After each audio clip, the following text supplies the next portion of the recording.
a co-founder of the company Mar Oceanographic, and I've spent many years working with the platform that we're going to discuss today. So we're going to learn a little bit about the platform and a lot about the sensors. We're going to do some motivation, and I've been working with RBR for many years now, using their wonderful sensors.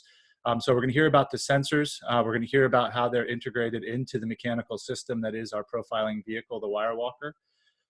We're going to talk a little bit about advances in real-time data telemetry, which is an extraordinarily valuable development by RBR for our platform. And then finally, I am going to take some time to lead you through why it is scientifically or oceanographically, or from a coastal engineering perspective, you might want the type of data that we can collect. So buckle up. I think it'll be a fun time. And with that, I will turn it back to Greg Johnson. Thanks, Drew. It's nice to see the contribution to male facial hair that's developing all over the world at this time. And I can say that at least 14 of those gray hairs that you can see on Drew are probably due to my efforts. However, in my beard, at least 17 gray hairs are due to his efforts. So I think he's winning this argument. Welcome to everybody on this Earth Day, an unusual day and an unusual way of being together. But I'm going to start off by talking in this presentation a little bit about the instrumentation that RBR has been able to contribute to the project. The portfolio of instruments that RBR has available range from the diminutive kind of RBR Solo T, which is a single channel instrument able to record about 25 million temperature readings on a single AA battery, up through pressure, oxygen, power sensors in that kind of single channel single channel physical format. But today we're going to be talking more about the RBR Concerto and RBR Maestro instruments, which use the same compact technology. In fact, I'm holding up one of our CTDs in front of me here. So it's a one-hand lift, weighs about 1 kilogram in air, makes it very easy to deploy from small boats or small craft, but also attached to platforms of various kinds. The RBR Concerto can support between 3 and 5 channels and is typically a CTD plus 1 or 2 channels. And then the Maestro, which is the instrument with the bigger head that you can see in the picture, supports from 6 to 10 channels. All of our instruments, if they're used autonomously, can be connected to either Mac or a PC or an iPhone or an Android phone. And we have one app to use all of our software called Ruskin. So the RBR Concerto, as I showed you, is a fairly small CTD. It achieves WOS level accuracies, as you'd expect for any decent manufacturer in the 21st century, and is competitively priced, extremely rugged and reliable. But there are a couple of things that make it very easy to use, even if you're not using it every day, and you certainly don't want to have to read the manual. The first is twist activation, which allows us to grab the back end of the end cap and the back end of the instrument and turn it on from pause to run. The instrument will vibrate in your hand and lets you know that it's running. And this is something that we're able to use on the Wirewalker so that you can turn on the instrument just before it hits the water if you wish. We've also implemented a sampling mode that is not just continuous with the basis of time, but allows us to change the sampling rate depending on which direction in the water column the instrument's running. So this allows us, as you'll see when Chris talks about it later on, the instrument has a preferred orientation. We're able to sample fast when the water flow over the instrument is clean, but when we're backing up, so to speak, we're able to just go down to a much slower sampling rate that allows us to still get some good housekeeping data to make sure that the Wirewalker's moving, but doesn't consume the same amount of power that's needed. The power that we do use in the autonomous instruments is any AA battery, and in standalone operation, USB-C, of course, is by default in the instrument. And this means that when you take the end cap off the back, you can use a standard connector for USB-C, which is just about what every computer comes with nowadays anyways. In the Wirewalker, we have a much more sophisticated system for getting the data off that doesn't require that you go to the instrument itself. When we add additional channels, we're able to either mount them on the bulkhead or cable them in as shown in this particular picture. So this is our dissolved oxygen sensor, which is an optical optode, similar to the Andra that you might be familiar with. We also have a backscatter, turbidity sensors, chlorophyll and other fluorometers, pH, PAR, and we've recently added our own narrowband radiance radiometer. And so this allows for ocean color sensor measurements at the same time. Third-party sensors are welcome in the RBR ecosystem. And so if you've got an eco-puck or a transmissometer from another manufacturer, we can integrate that in and get all the data on the same timestamp. Now, when you are running in these kinds of deployments where you're sampling quite quickly and you want to do that for a long period of time, we often want to run on more than what the 8 AA batteries can permit. And so we have an external battery pack that's available called the Fermata. As some of you know, all of our instruments are named after musical analogs, and the Fermata, this symbol, is one that will be familiar to those of you who played piano. It's usually used above the last note of the song, and it means to prolong the note beyond its normal duration. So this is a battery pack that has 56 D cells in it. That's equivalent, if they're alkaline Duracell batteries, that's equivalent to about 1 kilowatt hour. If they're lithium, which obviously is trickier to transport, but has a much higher power density, then you get almost 3 kilowatt hours. It's important that when you get a battery pack from RBR, in the same way that we want to use standard batteries and standard cables, you're not held hostage by us to come back to us for those battery packs. And so we will distribute the drawings so that you can get those constructed locally. And that's certainly the way to go with the lithium packs, which transporting by air can be tricky. At this point, I'd like to pass over to Chris Kontoes, who I think will be able to share his own screen at about this slide. Over to you, Chris. Talk about the Wirewalker itself. All right. Let's see.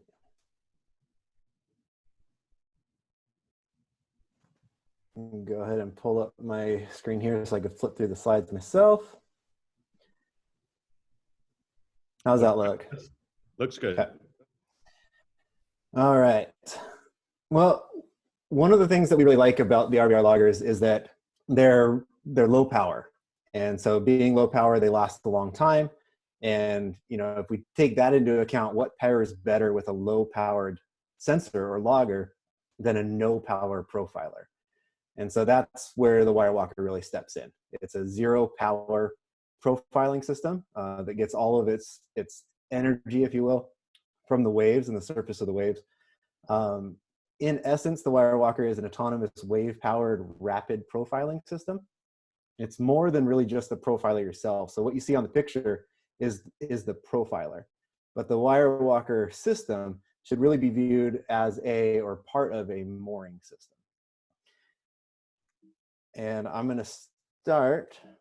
Oh, let's see here. There we go. In a moment, I'm going to walk through each of the components of that simple mooring system. But the first thing that you should know is that, again, there's no electronics inside the Wirewalker itself. It's completely mechanical and it requires zero power to propel itself through the water column. It makes all onboard power available to the sensors so that you can get really nice long durations, or you can sample extra fast. All that power that's on board can go directly to powering and taking measurements itself. The second thing that I want to point out about the Wirewalker is that the payload is completely customizable. It can be tailored to meet different applications, to take your favorite sensors. The RBR system has, you could plug in different channels. You could build customized versions of a Maestro, if you will, and we can mount those for you in ways that work out, and you get good measurements. The third thing that I want to point out is that users can actually remove and add sensors at will as well. So you can have, say, an RBR concerto on there, but you can also have a separate autonomously logging sensor that you could mount on and test yourself. We allow the users to reballast the system, which makes the Wirewalker extremely flexible and a great platform for doing sensor testing and experimentation. If you want to find out if a sensor works, this is a great platform to do that and to compare with other sensors. So top down, we're going to start with the buoy on the surface of the water. The buoy is actually quite small. It's less than a meter in diameter, quite a bit shorter than that actually. And it's pretty light. It's easily 2 people can pick it up and handle it. But it has about 600 pounds of buoyancy. So it's quite buoyant for its weight and its size. There's a 1/4 meter well through the center. And in the photo, you can see that there's the RBR Cervelo in there, which is going to be discussed by Greg in just a moment. But the buoy can also be used by itself with just the GPS beacon, so you know where it was and where it's at, so you can go recover it, as well as a flasher for nighttime operation. The buoy is also designed to capture a large range of wave conditions, and it's been proven to show that we can pick up energy from very small short period waves all the way through very extreme long period waves. The next component to the mooring would be the wire. The wire is obviously hanging underneath the buoy, and this was an option. There's a whole bunch of different ways to make moorings. A jacketed wire rope was chosen, number 1, because it has a pretty good high strength to diameter rating, and number 2, because it opens up the possibility of using inductive technology for sending the data up to the surface buoy. And that's, again, going to be talked about by Greg in just a moment. The Wirewalker in particular uses a 3/16 jacketed wire rope, and it can have, just like in the picture, the wire that's over the spool there, you can have regular standard terminations, or for the inductive technology, you could end up having a hammerhead, which is shown in the bottom right-hand corner. In either case, though, there's a turnaround stopper that's added, which really does the mechanical control of the direction to that profiling system. And then underneath that is a simple suspended weight. And sometimes referred to like the suspended weights or the plunge weights or the down weights. Really what this does is it pulls that system taut.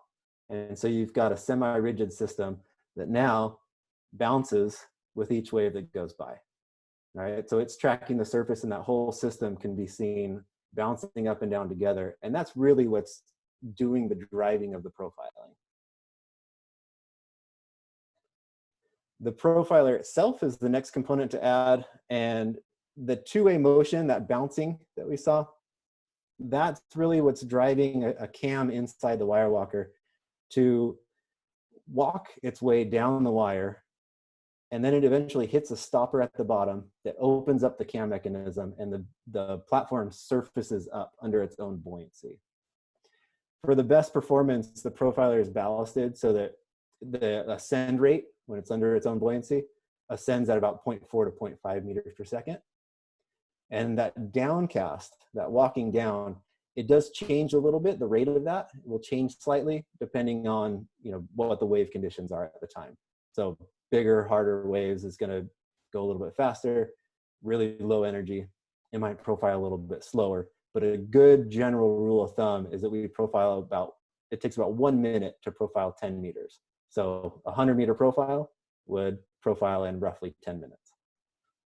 The system itself, it was designed by technicians and seagoing engineers and scientists. And so it was designed to be tough enough and robust enough to be deployed from large oceanographic vessels. But also, like this picture shows, it's small enough that it could be deployed by just 2 people in a small boat. So there's 2 types of moorings. Well, I'll go back to this slide. As shown there, you can see that would be like a free drifting deployment. Just like that, let it drift with the currents, come back and pick it up. Or you could do a tether to the bottom, like kind of a traditional stay in place mooring. That said, depending on what your depth is, what the environment is, what your actual application is, that tethered mooring can be well, if you're familiar with building moorings, they can be pretty simple to really, really complex. And so what I have here is a software that was developed by a company called DSA, called Proteus DS. And I'm just going to run a quick little simulation of what a basic Wirewalker mooring might look like, simulated in this little image. Hopefully the video is showing pretty good there. Is it moving?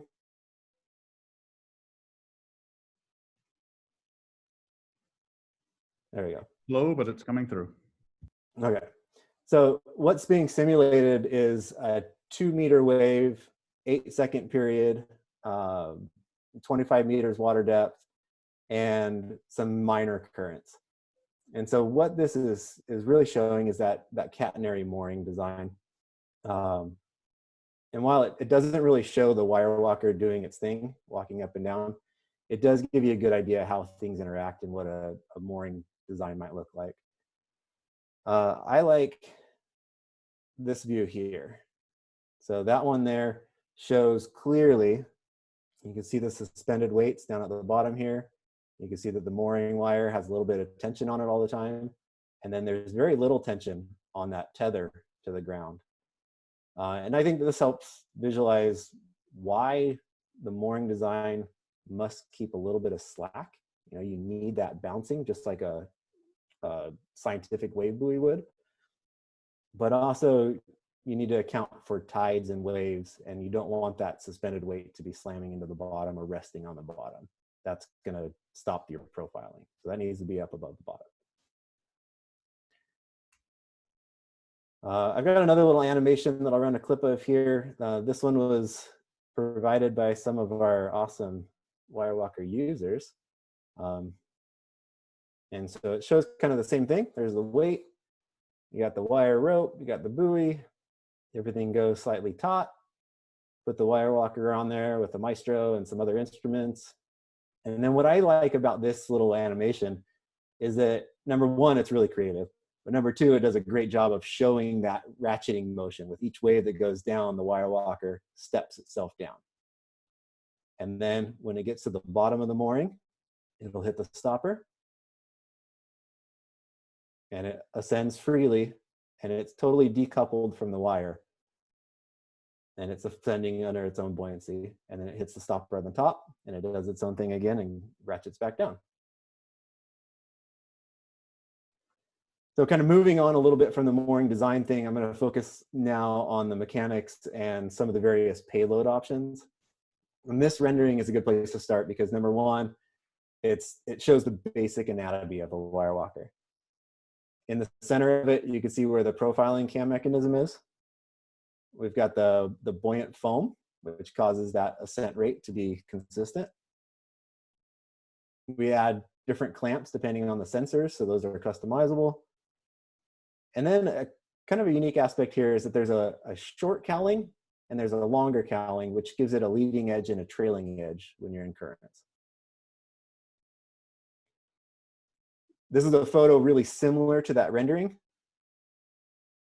but now it's got a payload on board. So again, you can see some foam. We've got a battery pack, the RBR Fermata, connected to a RBR Concerto, a CTD.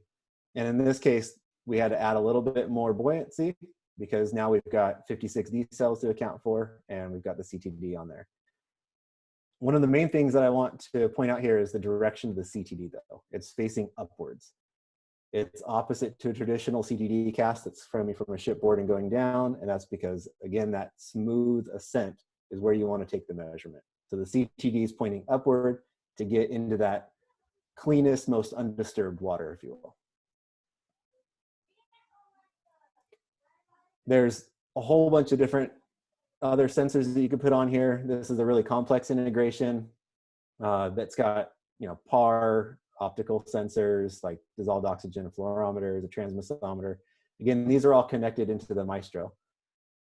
And then this is the same Wirewalker, but now with the protective cowlings on it. This was going to be deployed off of Hawaii, kind of north of Oahu.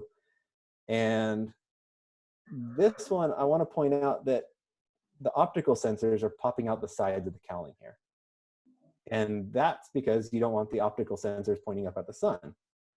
HAR, up here at the surface, or at the top of it, is pointing up at the top. And that's, again, because you're measuring light. So you want that one pointed up at the sun. One of the unique things about Mar Oceanographic, which Drew kind of alluded to when he gave his introduction, is that Mar Oceanographic is really comprised of a very field knowledgeable crew. We are scientists. We have used instruments in the field. We are technicians and field-going scientists. And so that gives us some experience of using these different sensors, collaborating with other scientists. And so one of the greatest things that I could say about Mar Oceanographic is that, you know, having that background gives us the opportunity to mount each sensor in a way that's really tailored for not only the sensor, but the application that you're going into. And so we really look at the configuration, the overall configuration of the Wirewalker, and try to lay things out for you, depending on what sensors you're going to be putting on it. Again, because there's like virtually unlimited combination of sensors out there, it can get really challenging. And so here's a couple photos that just show different configurations. The left-hand one is a plankton camera, plankton imager. The middle one shows that there's a bunch of optical sensors down there. There's also a microwriter from Rockland, which can do microstructure profiling. And then this one over here has got an ADCP on that far right bottom corner. And that ADCP is on an adjustable mount, which was really recently shown to be very successful when it's facing downward and processing the data in an LADCP-like fashion.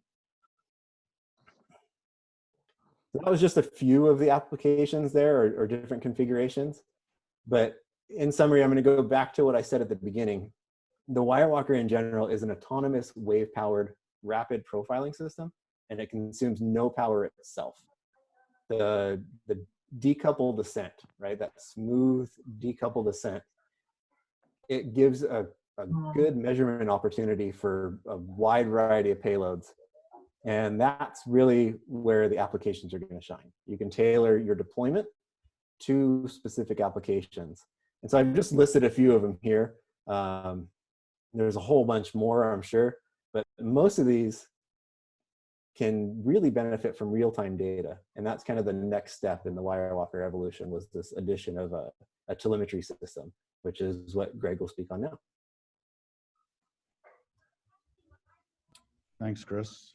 Let's just see about how we switch this over. I think you have to stop the share before I can start mine.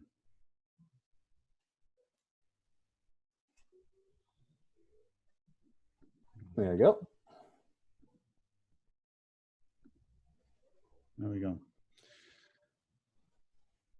So I wanted to talk just briefly about the details of how we get the data from the sensors to the surface. So the first element, as was alluded to, is an inductive modem. And this is showing some photographs of that element inside the Wirewalker itself. This is a ferrite coupler that requires no tools. It opens as a clamshell, as you can see. And when it's open, you can see the two ferrite halves are inside. They're suspended on O-rings to give them suspension mount. They're very robust to different tolerances, thermal expansion, that kind of thing. Inductive modems have proven to be tricky devices to use in the past, where you need to configure them, set up individual addressing, or use special sampling regimes. This modem is actually designed as a 4800 baud transparent modem. So although this one's made by us, it's not actually only to be used with our own instruments. You can use it with any serial instrument whatsoever. We're doing so with the Concerto and Maestro family on the Wirewalker, and the brain that we deploy at the top. But in the same way that a telephone system doesn't mind which language you speak, if you want to speak Nortec-ish over this modem, you're welcome to. And so you can connect Nortec ADCPs to the bottom, and at the other end of the modem, as long as you know how to speak Nortec, then you can talk to it transparently. The modem's also completely robust to dropouts, and dropouts don't typically occur in the lab or even in a fresh deployment. But if you get fish bites on the cable or other damage to the jacket, then instead of the ground elements being at the top and the bottom of the cable, they might be only halfway down. And that means that the modem won't be able to communicate to the top while the Wirewalker is at the bottom of the profile. But as soon as it gets above that damaged location, then we can establish communications again and continue and get the data back that was stored in the instrument during that lower portion. And the modem 4800 baud doesn't really tell you much bits per second, but it's the rule of thumb is that it's fast enough to get 8 Hertz data from 5 channels straight up that jacketed mooring line. And Chris alluded to the hammerhead, which is used at the top element of the mooring line underneath the buoy.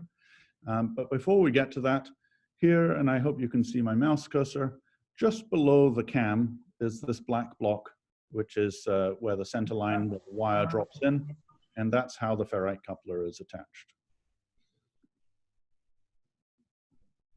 The electronics for the modem are actually usually on the back end of the instrument. There's more space in the fore and aft cowlings than there is on the center line of the instrument. And you can see in this where the other elements are connected. Now, at the top of the mooring line, we want to attach this to the buoy. And there are a couple of different ways of getting the electromagnetic signal that's coming up the jacketed mooring line into the electronics at the top. One would be to use another ferrite coupler. And indeed, in the past, a ferrite coupler has been suspended on an arm underneath the buoy. But it's not as robust. It's vulnerable to being damaged during deployment or recovery evolutions. And so this hammerhead design, which is something that comes from MSI and has been used in variants by many different people around the world, you can think of it really as a mechanical strain relief that allows the electrical connection in the center to continue on its way up a normal cable. And so we have in the picture on the left, you can see the top of a 100-meter cable, as it's clearly labeled, that comes up. And then this gray armor around an electrical cable is typically called the jumper. And in the second picture, you can see how that jumper has been inserted into the top of the hammerhead. That's then typically coated with Lanacoat or something similar. Although, to be honest, the electrical connection is not that critical. Lanacoat, when you're above 35 degrees, tends to drip like water and come off. In cooler waters, of course, it will stay there. But the electrical system is extremely robust to small leaks in the insulation. Once that has been done, then a faceplate is put on both sides, and you end up with this assembly that you see on the right-hand side, where just with a simple pair link, you've got the mechanical attachment to the bottom of the buoy carrying the weight of the wire and the plunge weights, but the electrical connection is coming up through that armoring and into the buoy itself. The reason for the assembly on the left-hand side is that that electrical connection has to return at some point to be grounded into the seawater. And it's not very clear here, but there's actually a grounding rod in there. So that's what's happening at the top of the inductive system. What is inside the buoy itself? So this is a photo from a deployment in Timor Sea last November. And this is the mechanical buoy that Chris was explaining with the electronic brain. And we call this the rbr Cervelo. And this is really the master of the entire operation. The CTD does not need to be configured in any way, nor does the modem. You can drop the whole lot in the water, and the Cervelo, upon command, will initiate everything necessary by talking down the inductive modem line to the concerto, telling it to start logging, dictating what speeds it should use, both for sampling it when it's traveling upwards and downwards, and then bring the data from the instrument up the mooring line in a continuous kind of store and forward relay manner. So it has a large amount of internal storage. If you didn't use an inductive modem, of course, all your data would be safe down on the instrument. But it is an insurance policy to get the data to the surface, and it's also much more convenient to bring a small boat alongside, grab the Cervelo, and you simply insert a USB stick, and the data is automatically downloaded onto it. So if you want the simplest possible system, you would only have the instrumentation recording underwater. The next level up is to have a Cervelo on the top, where the data is also being recorded on the surface. But of course, the pinnacle of this is to have data all the way back to your desktop, whether it's really a desk in an office or whether it's back to you on the research vessel as you're occupied doing other experiments while the Wirewalker is drifting. And so the Cervelo has two modems, a GSM modem, which it uses automatically when it's within range of the shore, and that's usually about 20 kilometers to a base station. And then it also has an Iridium modem. Obviously, that's suitable for global deployments and will work anywhere in the world, but it is much more expensive, which is why the Cervelo will automatically flip to GSM when it can.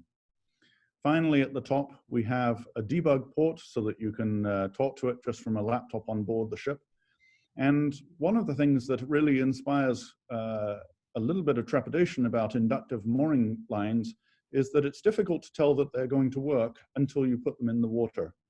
And so we have a test loop system that allows you to simulate the entire mooring line, Cervelo through to Wirewalker, and ensure that the communications are all working smoothly before you put it off the fantail. It's critical when you're doing any kind of deployment that you know how often you have to go back, either for maintenance or because you're running out of batteries. And so as part of the documentation for the Cervelo, we have this deployment calculator. I can't show you all the details in it, but what it will do is allow you to set the sample rate and the number of channels that you'd like to use, whether you're using the mooring line system at all. If you're using a GPS, how often would you like a GPS position? According to the telemetry settings you have for both GSM and Iridium. And it will estimate from that, therefore, how much battery power will be required and come up with a total deployment time. So in this particular one, where we've got a CTD running at 8 Hertz with about a 50% direction-dependent sample reduction and a Iridium modem, which is quite power hungry, then you'll see that you get about 40 days of deployment life out of it, just as is. Now, there's nothing particularly that stops you from using, that's on the basis of the alkaline pack. You'd get 3 times as much if you're using lithium. And of course, if you want to double up the number of fermatas that the Wirewalker is carrying, that's possible. Finally, this is a little bit of a slide that shows you what some of the data looks like when it gets home. So from the Iridium or GSM, we can feed through to the rbr data hosting service, and you get a custom website that can be password protected. It's hosted on the cloud, so it's not susceptible to outages in our office. But we have 2 locations for those cloud servers, one in North America and one in China, which means that data stays within those regions. It will produce very simple daily charts for you, but there's also an API that you can use to pull data programmatically. So at the top, you can see just a command line example using curl. We also have shell scripts available for you to show you how to do a periodic sync.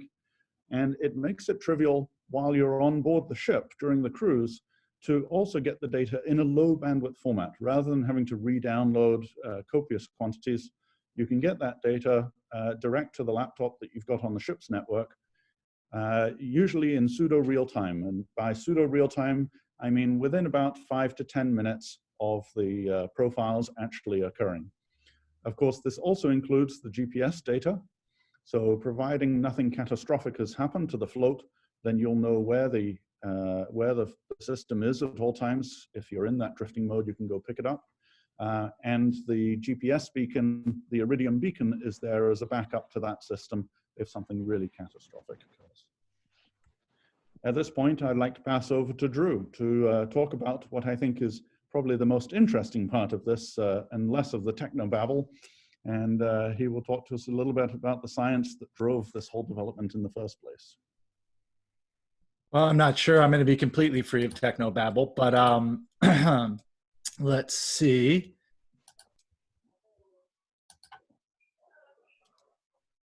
Okay. Should be.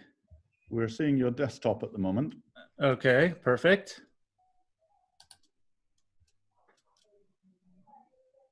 Perfect. Can you see my slide? Excellent. It's on. Okay, great. Well, thank you, Greg and Eric for inviting me. And you know, I think this is pretty exciting stuff. So I'm happy to be here and talk about it. As mentioned, I'm a faculty member at Scripps Oceanography, and also with a joint appointment in the Department of Mechanical and Aerospace Engineering at UC San Diego. I've been using the Wirewalker for 15 years or so now, really since the beginning of the development. When I was a graduate student, my mentor in graduate school, Rob Pinkel, who's on this call, and his group were sort of the engineering brains behind this, and I have sort of become the primary test pilot.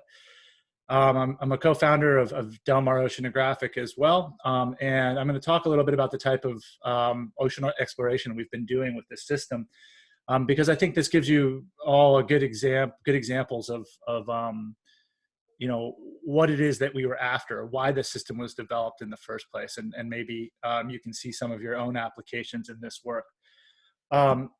So the question to start with really here is why? Why did we develop this? What is the purpose of this system? And so if you think of a traditional mooring, Chris kind of mentioned you can have something that's very simple, and I've got a picture here on the left. Let me see if I can give myself a little spotlight here. I'm a professor, I teach, and so I've been teaching a lot of Zoom classes. So I have a few tricks and other things up my sleeves from doing a lot of this in the last few weeks. In any case, here's a traditional mooring. The surface of the ocean is here. I put some little surface waves. There's a weight at the bottom. And here I've just kind of imagined it as a top mooring with a number of CTDs on it. And this is great. This gives you information at particular depths of whatever you're measuring. Let's call it temperature and salinity. And so if the ocean is pretty homogeneous, who's that writing on my screen?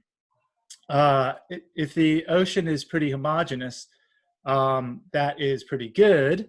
But let me move forward. Might have to erase whatever that was. Okay. And so, you know, if you imagine the ocean was sort of homogeneous or didn't vary in time, it would be very great to have these kind of measurements distributed in space in this way. But the ocean, of course, is not static, and the ocean is also not uniform in depth. And so here I've kind of made a more sort of quasi-realistic ocean. You've got warm water near the surface and cold water near the bottom. And I've indicated that it's not just the surface of the ocean that can move up and down. It's actually the fact that the interface or the interfaces in the ocean, the density interfaces between warm, less dense water and cold, more dense water can move up and down. So now we've got a slightly different situation. We've got a mooring that's there, and it's measuring temperature at all these fixed locations. As time goes on and as these interfaces move up and down, the mooring instruments, which are at fixed locations, sample different water. That is to say, water of different temperatures. So if you were to look at this particular mooring and just choose some instrument at depth, it's almost like an optical illusion, but those two green stars are those instruments are at exactly the same depth. All that's happened here is I've moved this sort of displacement of the vertical a little bit in time. And if you were measuring temperature at that depth, that green star, I've made a simple plot here, and it sort of starts cold and it sort of gets warm. And you can imagine that that is an important thing to know. Perhaps we need to know how the ocean is moving up and down for a scientific purpose. And if the ocean was very well behaved like this in the vertical, maybe if we had measurements at all these discrete locations, we could build a map of how the ocean is moving up and down, and that would work pretty well in this case. Now, what if we put some even more realistic, we call this vertical stratification, some even more realistic vertical stratification in the picture. So here I've made a system that's a little bit more two-layer, where you have a warm surface layer, a thermocline in the middle of the water column, and then a cold bottom layer. This is very common. Many will recognize this. Now it's a little bit trickier if you have instruments at single locations. One instrument, say here in the middle of the thermocline, is going to see lots and lots of temperature variability in time as these waves go by, let's say. Whereas an instrument near the bottom may see basically none. And so that can make the interpretation a little bit more complicated. What exactly are we looking at if we had individual time series at each step? How do we understand what's the physical variability that's causing the ocean to change in time? How do we interpret that? Of course, that is even a very simple scenario. The actual ocean is very complicated in the vertical, in space and in time. This is looks sort of like a weird picture, but it's actually a quite common picture where, and I'll show you some data to prove it, where the top of the thermocline may be sort of going up and down with one phase, and the bottom of the thermocline might be doing something different. So now if you're going to try to interpret the data from each one of these sensors, things would be even more confusing. Near the top of the sensors near the top would see an oscillation of some phase. The sensors in the middle would see no change in time. And the sensor at the bottom would see an oscillation as well, but it would be getting colder when the surface, when the near surface sensors showed it getting warmer. But the point is that this is some unified dynamic in the ocean. This isn't three different things happening. This is one thing happening with three different effects. And if you imagine one more scenario, now you want to measure chlorophyll. You've got this same vertical structure. Not only does your mooring have to have multiple fluorometers in order to even catch the chlorophyll, which is distributed in this case in the vertical, where the near surface, there's very little chlorophyll. At some chlorophyll maximum layer, there's a lot, and then below it, there's very little again. So not only do you need a number of fluorometers, but you have to interpret this complicated pattern, which is now driven by the exact same dynamics as the temperature, but the signal in chlorophyll is different because there's a different vertical distribution of the quantity. So it becomes complexified quickly. And so what do you do about that? Well, what we did was we invented this profiling vehicle. And as Chris mentioned, this vehicle uses surface ocean waves. I want to make sure that it's understood that it's as equally comfortable in a drifting mode as it is actually affixed to the bottom. The profiling is rapid relative to these sort of oscillations in the ocean. And so when you have the full, so here I'm kind of going to show you each profile is going all the way from the bottom to the surface, and it's coming at all these different times. And it allows us to image the entire water column. And so we can see the coherent variability in a way that individual sensors cannot. So another really good example of this is with, as I mentioned, with chlorophyll fluorescence. It's distributed very differently than temperature, although it is related to temperature in the sense that its variability will be driven by the same dynamics, at least on fast timescales. And so here we can just add a single fluorometer. We profile the fluorometer up and down, and we can get the distribution with depth that's evolving in time. And another way of putting this, and the key here from a sampling perspective, is that the ocean is variable in all three dimensions and in time, as we know. But if you think about the vertical perspective, ocean layers, so layers of constant temperature or layers of constant density, move up and down in the ocean for all numbers of reasons. Internal waves is one of them, currents, etc.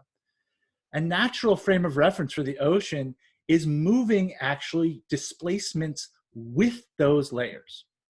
And we call that an isopycnal frame of reference. So what that means is that what we're looking at is the data against density surfaces, which may move up and down with time, not against depth surfaces. Following the data in a density surface, you're removing the perturbations of waves moving back and forth across your array, and you're sampling the true time variability of the ocean. Because the true time variability of the ocean, in terms of the evolution of its properties, occurs along an isopycnal or in an isopycnal frame of reference.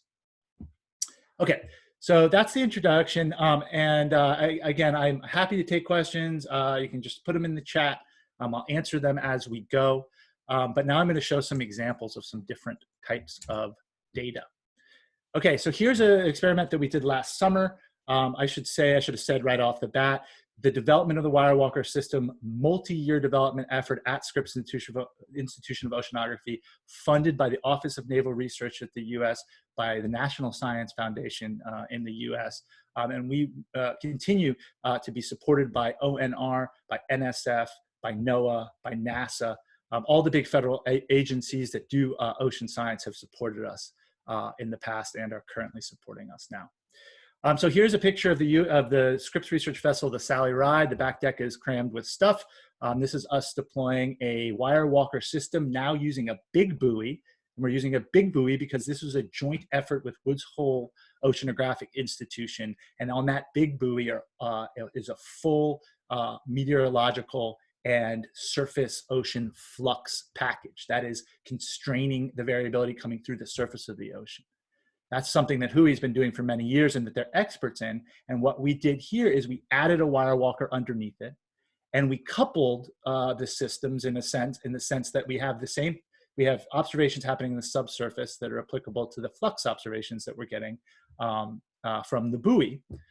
And this system is inductively telemetered using a Cervelo that Greg talked about and RBR's telemetry system. There's a whole bunch of other instruments on this deck. We put out 3 of these. We let them drift for several weeks. And this is an ONR funded project to study the monsoons and the influence of air-sea interaction on the South Asian monsoon. So there's a mooring diagram here, and I'm not going to talk too much about it. This is meant to be put out in the open ocean, and it has some drogue elements, so it doesn't drift too fast. It's a lot cheaper than mooring something in 4,000 meters of water. Although we are doing that as well. I'll just step quickly through. There's a bunch of measurements on the buoy. It's got real-time telemetry. On board the Wirewalker, we have temperature and salinity from RBR. We're acquiring bio-optical instrumentation also through the RBR system. We're also measuring velocity with a Nortec velocity sensor. We measure turbulence with homegrown turbulence sensors. We're measuring a multi-band irradiance and all of that besides the turbulence and the velocities are real-time telemeter. The rest of the stuff on it doesn't matter. Okay, so just to orient you so you can see how some of these data come across, here's the system being deployed with the downward-looking ADCP at the bottom, sort of functioning as the bottom weight. The map on the right here is a map of, this is the central Bay of Bengal, so the northern Indian Ocean. Over here is the coast of India. If the picture is a little bit more zoomed out, you would see Bangladesh to the north and Myanmar to the east. These are international waters, so these white lines represent outside of countries' EEZs where we did our work. Each one of these colored lines is the drift of an individual Wirewalker system over 2.5 weeks. And the map is the ocean mesoscale current. So these are mesoscale eddies. So we're just going to look at a single one of these Wirewalker data sets here. I'm going to look at the chat. Yeah, there's some good questions in the chat. Let me get back to those. Just let me show you some data because I really haven't showed you any data yet. Okay, so here is one of those drifting Wirewalkers. I'm showing salinity collected by the RBR concerto. And overlaid on the salinity, there are black lines. Those black lines are the time positions of the isopycnals, so surfaces of constant density. You can see there's lots of stuff going on here. The ocean surface mix layer has periods of time. The Bay of Bengal is a very fresh region of the world's ocean. There's a lot of freshwater input in the form of rain and major rivers. And we went out there to capture these freshwater puddles that are out there in the middle of the ocean and measure how they're influencing air-sea variability. So you can see this incredible vertical resolution of this freshwater puddle. And then below it, you can see that indeed these isopycnals are going up and down. And these are associated with internal waves. So you can really, this is a single CTD. This is one CTD sensor being moved up and down by the waves. We're doing a profile to 100 meters every 8 or 9 minutes over the course of the drift. There's no interpolation here. This is just vertically binned data, and I'm showing every single profile. So 2,200 plus almost 2,300 profiles over this 100-meter wire in a 250-kilometer drift. Okay, so we can see a lot about the temperature. What's plotted on top here is some measurements from the buoy. This was for a different kind of talk. But if you just sort of look at this light blue line, this is how much sunlight is arriving at the surface of the ocean. And the difference between this day and this day is just how many clouds or how much rain was happening. So this is a very sunny day, and then this next day is very rainy. And we can see the impact of that on the temperature structure, and as I'll show in a second, on the chlorophyll in the Wirewalker data. Before we go there, I want to make a quick mention about the NORTEC velocity measurements. Chris mentioned that we're using the NORTEC sensor, the NORTEC ADCP. It's a 1,000 kilohertz unit, and it has about a 20-meter profiling range. And what we do is we stick that on the Wirewalker, and we record constantly at full rate, so it's 16 hertz, it's pinging. And we use the profile, which is vertically oriented, but is also moving up and down, to be able to average, to get very, very good vertical resolution of ocean velocity from the profiler over a length, a range that's much greater than the range of the ADCP itself. So the ADCP is only seeing 20 meters, but because we're moving the ADCP, we can use the 20 meters that the ADCP is seeing to see any particular depth many times in a profile, and thus be able to average, but also be able to see many different depths with that same time aperture. And so this is what results. This is a map. This is this highly resolved vertical shear, we call, which is the vertical gradient in ocean velocity. This is about as highly resolved as you'll ever see it. And it's, you know, sort of sub 2 meter scale ocean shear. And it is calculated in this way, where it's motion corrected and then averaged. And the thing that's quite amazing about this, this is ocean velocity, independent measurement from these black lines, which are the density surfaces. But you can see how the ocean velocity itself is also being wafted up and down by these waves that are moving these isopycnals up and down. So this is an excellent example of why we want to measure quantities on isopycnal. If you had a fixed sensor and you were measuring velocity, you would not only see the natural variability, which is represented here very well, but you would also see the variability associated with the internal waves. And that's confusing. Okay, so if we just thought about ocean color for a second, here's a different Wirewalker drift, but in the same area, the Bay of Bengal. This is a circuit around an entire ocean eddy. You can see chlorophyll maximum at depth. Again, here the white lines are the isopycnals. And you can see that the chlorophyll maximum is not steady in time. In fact, it's red, and then it's less red, and then it's more red. That means it's greener, less green, greener, less green. And here's turbulence, or at least microstructure temperature, salinity. And so a question is, so what's going on? Why is it red and less red? That is to say, why is it changing its intensity at depth? And we've done a lot of work on this now, and I should point out that this work is ongoing with Dr. Tamara Schlosser, who is a postdoc with me at Scripps, and is also part of the RBR cohort 2020. And this will show you directly the power of this on-isopycnal frame of reference. So if we start on the left here, we take this map. It's exactly what I just showed you, except now I'm showing you in time instead of latitude and longitude. There's a depth of the chlorophyll maximum, and the isopycnals are going up and down. You can see the chlorophyll maximum going up and down. And so if we change that into a frame of reference relative to density, which is shown on this plot down here, then we can look at the chlorophyll changes along the density surface. And all of a sudden, things become much clearer. If you do that, this plot here is I've taken along this density range and I've integrated the chlorophyll, and then I've just made a 24-hour time series using these 3 days. And the things that are plotted here, the green is the amount of chlorophyll over is an anomaly across a 24-hour period. The red is the rate of change, and the gray is the amount of light there is. So if we switch over to the right-hand side, these are direct measurements of light at depth at the exact same time as we're taking the chlorophyll. Again, you can see the chlorophyll has got this sort of patchy and vertically oscillating behavior. But when we move to an on-isopycnal frame of reference, here we have plotted in black the amount of light, in green the amount of daily change in chlorophyll, and all of a sudden all this variability comes down to being driven by a single factor.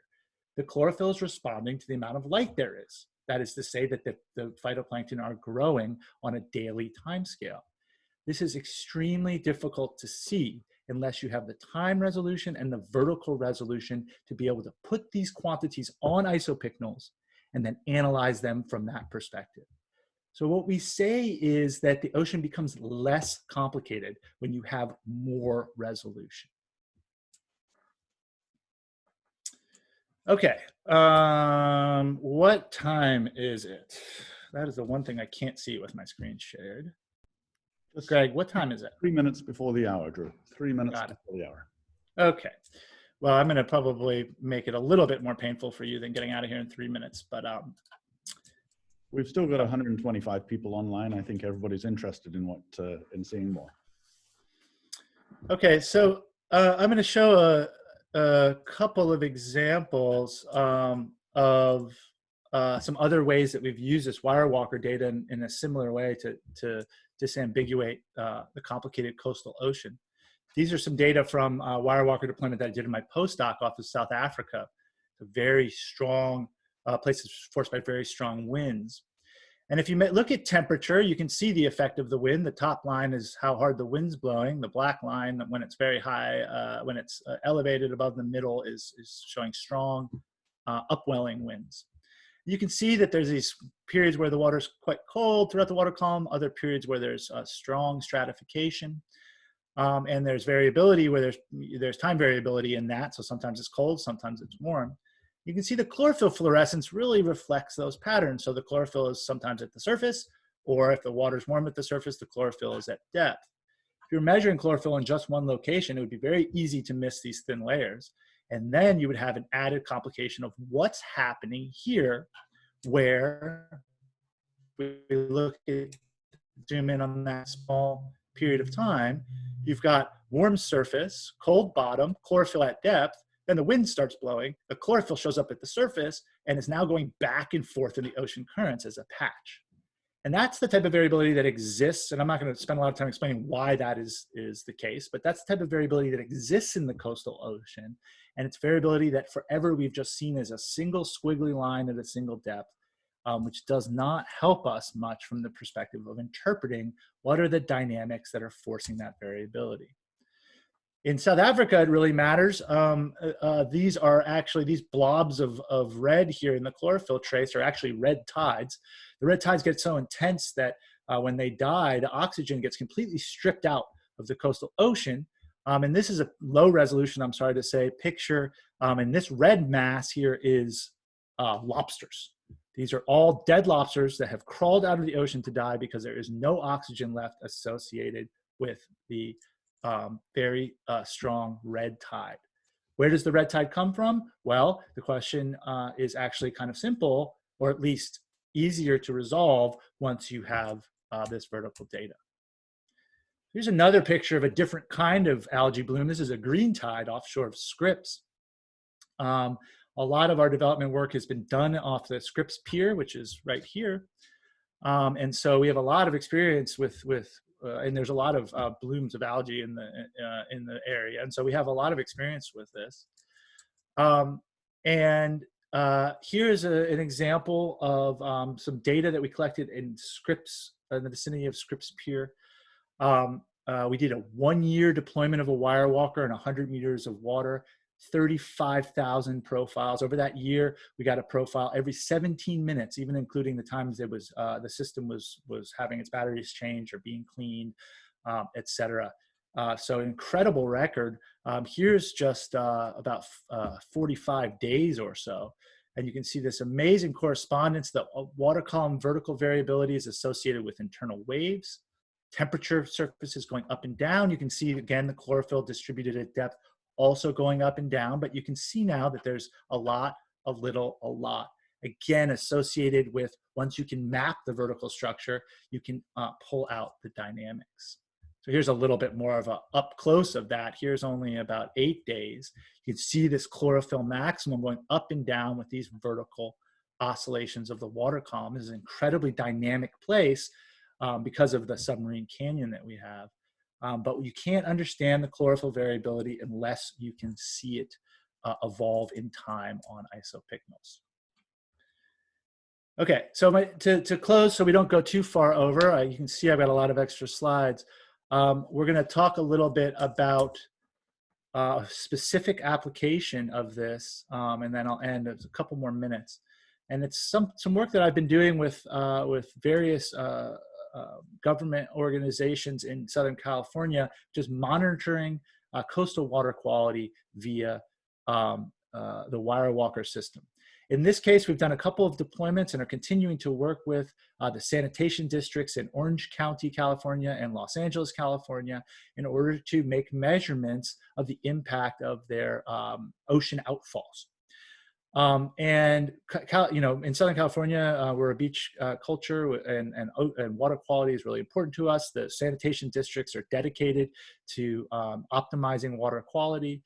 But it's actually a very difficult thing to do. So this is a picture here on the right, a drawing of what an ocean outfall looks like. In this case, this is a small ocean outfall from Orange County. And you can see it's kind of a pipe and it's got some holes in it, and effluent is pumped out of it. So here's a deployment in 2012 that we did offshore of Orange County. The effluent was being pumped out of a secondary system for maintenance of the primary. It was much shallower water than normal, and you can see here's temperature at the top, salinity and chlorophyll, and you can see in these kind of bright blue splotches, this is water associated with the outfall. If you look in more detail, you can see here's just a few hours. Again, the blue salinity shows you this fresh water that's coming out of the outfall pipe. These are isopycnals once again, and you can see the influence of waves in the ocean, internal waves, which are very common in the coastal ocean. And here it's really obvious to see how this effluent plume is impacted by the dynamics in the coastal ocean that are associated with these internal waves. This is completely invisible to the typical ocean sampling. And so when we can maintain persistence of these type of moorings, we can measure the variability associated with the coastal ocean and how it impacts this buoyant plume coming out of the diffuser. And so there's a lot of details about this, but I just wanted to point out why this is important. If you look at the EIR associated with the Orange County Sanitation District diversion experiment in 2012, there's a statement in there that really caught my mind, or caught my eye. It's from the EIR, and it says that the numerical model can resolve three-dimensional flows. But for this study, that is the environmental impact of this event, they used a two-dimensional model to assess the currents, and they did not use density variability due to temperature and salinity in the model. There's no way of getting the answer right if you don't have that variability in there.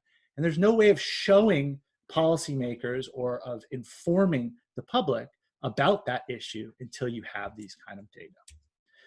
So to finish up, we've learned a lot. We've got a lot more to go. Here's a beautiful picture of a sediment cloud in the La Jolla Canyon being picked up, 50-meter tall breaking wave. We have a lot of things coming up next at Scripps. We've built full ocean depth moorings for NASA. We're doing onboard power generation. That is, we're taking surface wave energy and making electrical power on the profiler for ONR. We're building miniaturized profilers for ONR as well. And we're learning a lot more about smart sampling. Finally, that's it. I've got to acknowledge all of our funding agents, Scripps Oceanography, my group at Scripps, Multiscale Ocean Dynamics Group, ONR especially, but also NSF, NASA, and NOAA. And that is it. I will take questions. Thank you for listening. I apologize for going a little bit over. Thank you, Drew, and thank you everybody who's come. We'd be happy to take more questions live, and you're welcome to turn on your microphones and ask them, or you can carry on in the chat. The other way of carrying on the conversation, the simplest one by email, is either to info@rbr-global.com or info@delmar.com. DelmarOcean.com.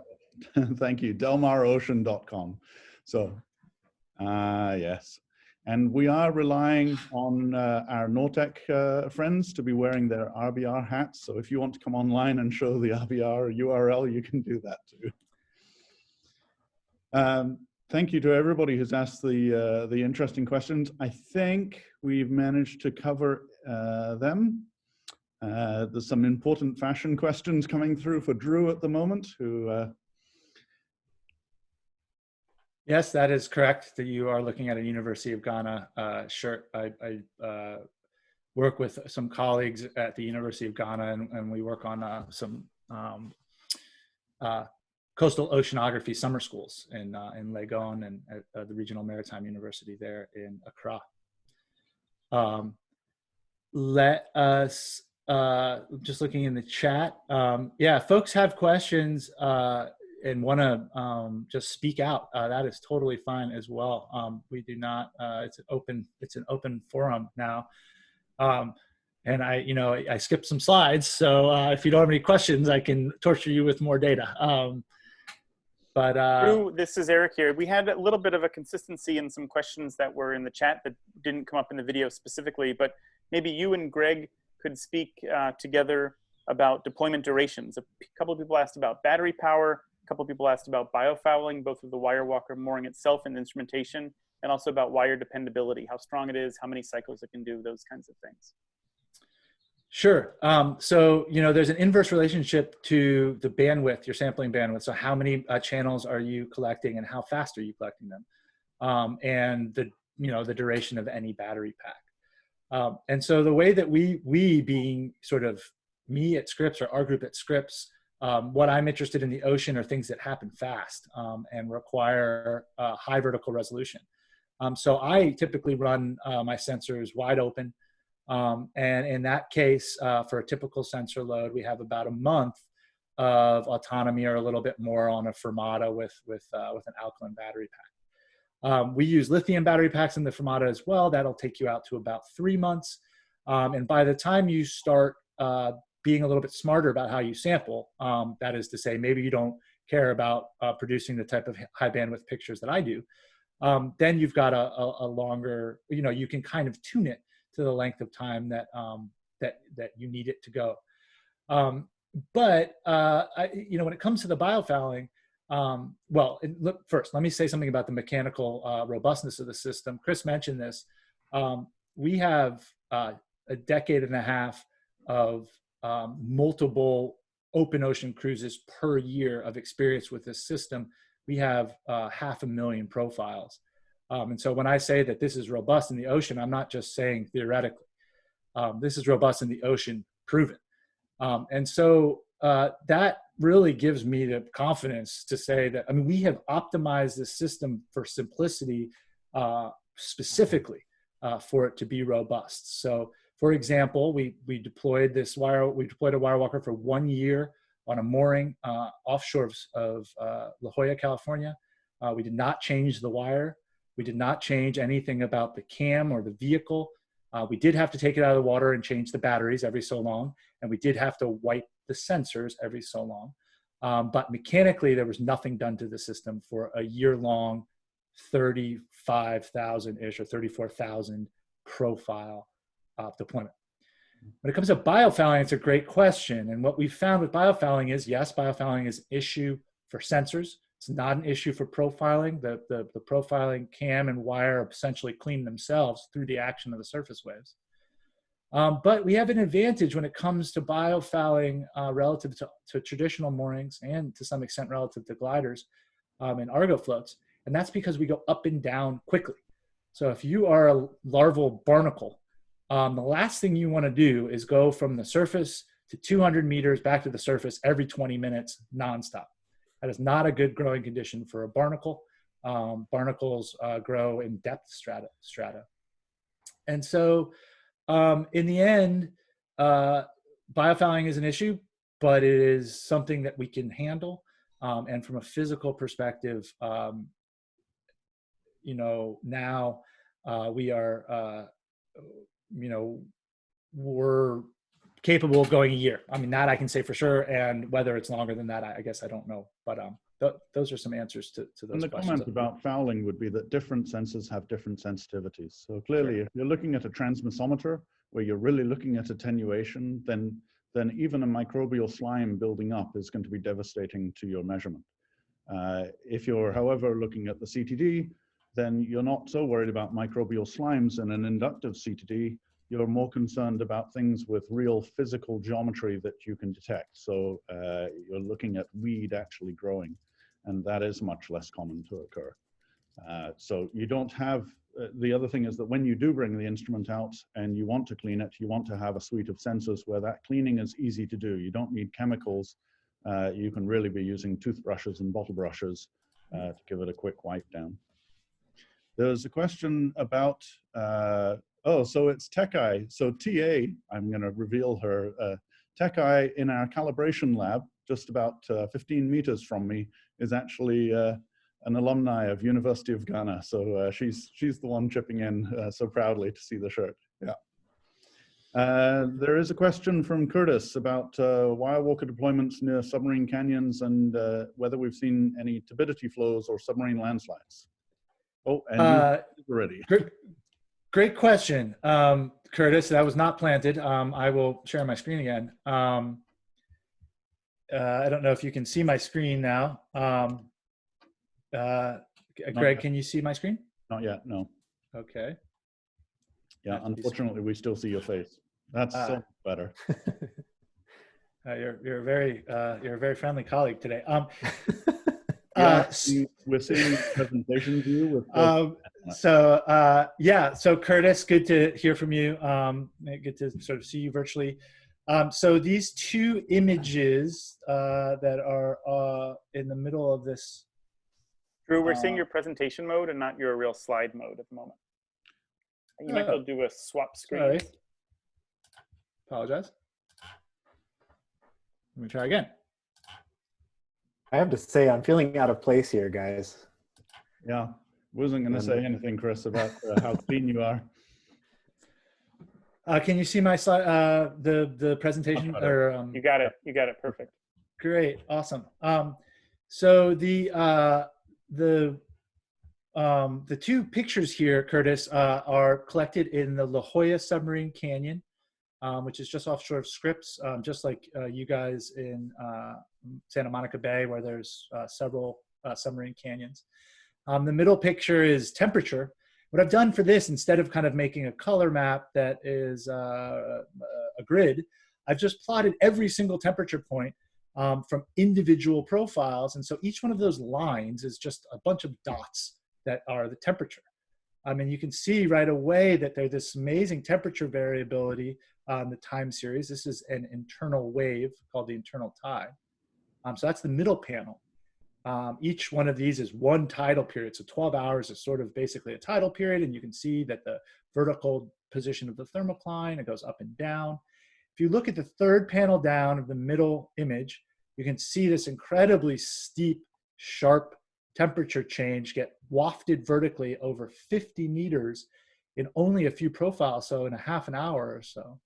If you move over to the right, you're looking at backscatter, and this backscatter channel is a Wet Labs EcoPuck collected by the RBR Concerto, and it is measuring, in this case, it is measuring basically sand, beach sand, that's going down the canyon, and you can see these incredible sediment plumes that are associated with these internal waves. See, the waves are bending the temperature profiles at the same time they're bending or resuspending the sediment. You can see the incredible detail. Again, I'm doing nothing here besides just plotting backscatter as on a line for each profile. And right away in that third panel on the right-hand column, you can see this incredible image of sediments being pulled up, and it really gives you the feeling of what this is, which is a breaking wave underwater. And so ultimately we want to be able to quantify this, of course, and how much sediment is being moved around. That's something that we're working on. But we most certainly do make measurements like that, and they're really, really great, I think. Okay, I'll get out of sharing. All right, I think we're going to wrap it up there. Thank you, everybody who's stuck out till the end, and especially those of you who are in front of their kitchen ovens wearing the RBR hats. We appreciate the support. Maria, let's just see. Yeah, so we will follow up. I think everybody who registered, we got your email addresses. And so DMO and with the chat log here, we'll be able to follow up with the individual questions. As we go through them, if we see any that we forgot to answer or omitted, or you were offline by the time we got to you, then we'll cover that again. Just to say that next Wednesday at the same time, 12 noon Eastern Daylight Time, will be RBR's Candace Smith talking about Ruskin Mobile. Both the iOS and the Android versions will talk to all our instruments which have Wi-Fi, and that'll be the presentation. The week after that, we'll be talking about dynamic performance of the CTD and correction through gradients. And then finally, the week following that is stability talk on driven by our work on the Argo CTDs, some evaluation of the Legato CTD, which is intended for glider work, and later in May, looking at a fast biophysical profiler called the Eco CTD that Matt DeVere developed during his time at Woods Hole with his collaborators there, and he's now at RBR.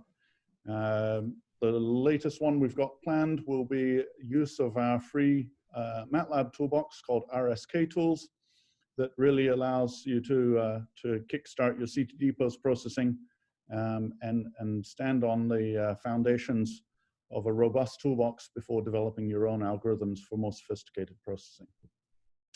Thank you, everybody, for coming. A big shout out to Scripps for supporting this and to Del Mar for supporting this. We're delighted to have everybody here. And again, if you have any more questions, info@rbr-global.com or info@delmarocean.com. Take care, everybody. Good to see you. Thanks, everybody. Thanks again for having us. Bye. Bye for now.